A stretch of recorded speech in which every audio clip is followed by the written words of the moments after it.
What do you think of when you hear the word chiropractor? I know a lot of people immediately assume there's someone you only see when you have a sore neck or back. But that's a myth. What we're going to do is tell you the real truth behind this proven scientific healing art. You'll get a greater understanding of chiropractic healthcare and perhaps be given a new perspective for a different and better way of living. This may be the missing piece of your healthcare puzzle.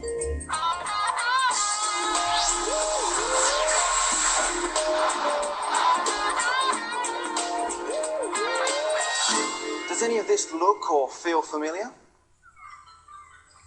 In everyday life, we suffer pain or discomfort, but don't do anything about it. We spend thousands of dollars on our lifestyles to make them more comfortable and livable, but when our bodies suffer discomfort, we pop a pill for a quick fix and do nothing to keep it running naturally. Of course, painkillers or anti-inflammatory drugs will cover up or ease the pain and symptom, but it will do nothing for the cause.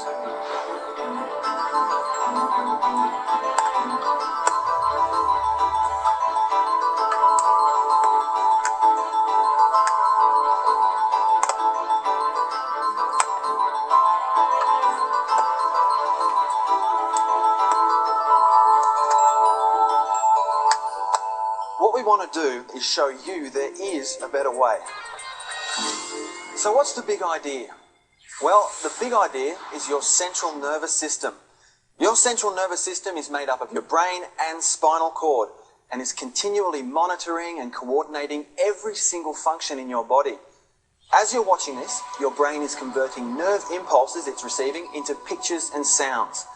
It controls everything from your immune system to healing injuries to adapting to our surrounding environment. If you go out on a bright, sunny day, your pupils will constrict to control the light. Your body always tries to maintain a constant temperature, so when it gets hot, you'll start to sweat. Likewise, when things cool down, you'll get goosebumps. And of course, pain lets you know when something's not quite in harmony with your body. Did you know that chiropractic is the #1 healthcare alternative in the world and is the 3rd largest primary healthcare field? Chiropractic represents a highly scientific approach to natural healthcare, proven to be effective in thousands of research studies. Yet many people still don't understand what chiropractors do.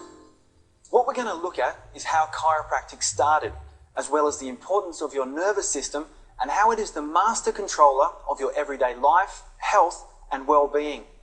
We'll also show you what a healthy spine looks like and how a vertebral subluxation complex can occur and interfere with your nervous system and ultimately your health. And finally, we'll give you an overview of a chiropractor's job description and education. You know what's interesting? The first recorded case of someone being adjusted by a chiropractor wasn't for a sore neck or back. It was for a hearing problem. The actual profession of chiropractic as a distinct form of healthcare dates back to 1895. D.D. Palmer is credited as the founder of modern chiropractic. However, some of the earliest healers in the history of the world understood the relationship between health and the condition of the spine. Hippocrates, an ancient Greek doctor, advised, "Get knowledge of the spine, for this is the requisite for many diseases." D.D. Palmer had been studying anatomy and physiology for many years to learn about the vital connection between the nervous system, the spine, and one's health. On September 18, 1895, D.D. made the first recorded chiropractic adjustment on a janitor named Harvey Lillard. Mr. Lillard had been deaf for 17 years and told Dr. Palmer that while lifting something heavy, he heard a popping noise in his upper back. Shortly after, his hearing started to fade. D.D. checked Harvey's upper spine and found what he thought was some abnormal movement. He realised this might be creating some sort of nerve interference and causing the complaint. After the initial assessment, when Harvey returned, D.D. decided to try and mobilise the area and correct the abnormal movement. The consultations continued, and after a few of what D.D. called chiropractic adjustments, Palmer restored the normal movement and Harvey Lillard's hearing started to return.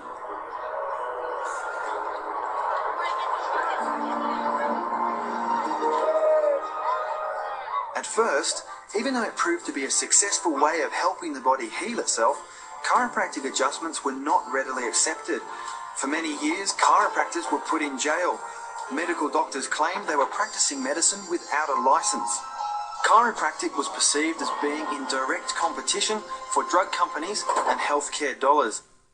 Part of the plan was to discourage people from visiting a chiropractor. The Medical Society made it difficult for patients to claim health insurance and workers' compensation. They also tried to prevent chiropractors from joining hospitals and labour unions and aimed to control chiropractic schools. The scare campaign at that time proved to be an effective way of deceiving the public, but the chiropractors didn't give up. Then, in 1976, a group of chiropractors brought charges against the American Medical Association for deliberately misleading and lying in order to destroy chiropractic, because it was seen as competition for drug companies and healthcare dollars. The legal action lasted 15 years. The court agreed with the chiropractors and called the AMA's actions lawless and unfounded. The AMA lost their case and appealed to the United States Supreme Court, who agreed with the original decision against the AMA, and they lost a second time. But even in today's modern world, information on chiropractic care is sometimes misrepresented, misleading, or misquoted. So here are some facts about chiropractic and why it works. You went from this to this in 9 months without any help at all. Since conception, your body has known exactly what to do. The blueprint for you and your life is there from day one. It knew what organs went where, the colour of your eyes and hair, whether you'll be a boy or girl, and millions of other things. If you think of the brain as a central computer that controls and coordinates all the functions of your body, then the nervous system is like a communication network that relays messages back and forth from the brain to different parts of the body via the spinal cord. The spinal cord is a long bundle of nerve tissue which extends from the lower part of your brain down through your spinal column. Along the way, smaller braids branch off from the cord and pass out from the spine between each of the movable vertebrae. These braids divide again and again into tiny nerve fibers and fill the entire body, going to each cell, organ, and tissue. Every human has an estimated 15 billion nerve cells, sending and receiving messages through the spinal cord. Sensory nerves send messages to the brain from the eyes, ears, nose, tongue, and skin.